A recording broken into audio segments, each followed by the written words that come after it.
আমরা আমাদের গণতান্ত্রিক রাইটটা আমাদেরকে করতে দিবেন না আপনারা।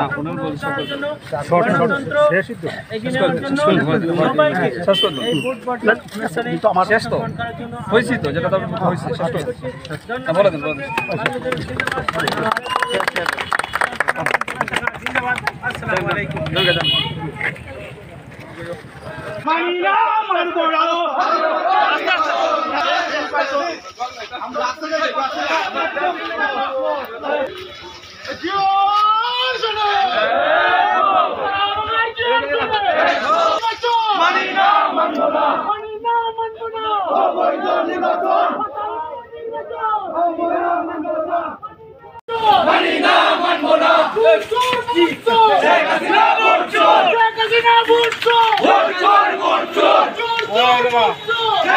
ঐক্যবদ্ধভাবে এই ব্রিটিশ সরকারের বিরুদ্ধে আন্দোলনটা করব।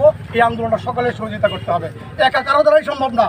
আপনারা আছেন বিদায় এখনো বিএনপি স্টিল দাঁড়িয়ে আছে, শক্ত ফাউন্ডেশন হিসেবে দাঁড়িয়ে আছে। কারণ বিএনপি এখন বাংলাদেশের সর্বোচ্চ দল এবং সবচেয়ে জনপ্রিয় দল। সেই জনপ্রিয় দলটাকে রক্ষা করার জন্য আমাদের দেশটা তারেক রহমানের আহ্বানে 2024-এর 7ই জানুয়ারি সারা বাংলাদেশের মানুষ তারেক রহমানের এই ডাকে আহ্বানে মানুষ ভোট বর্জন করেছে।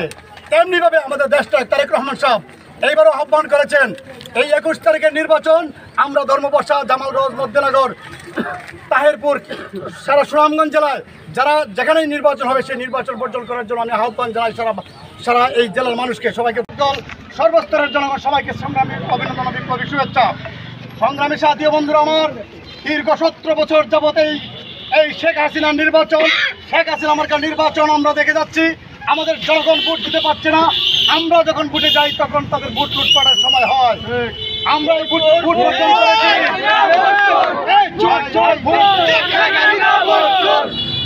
তাই সংগ্রামী সাথী বন্ধুরা আমার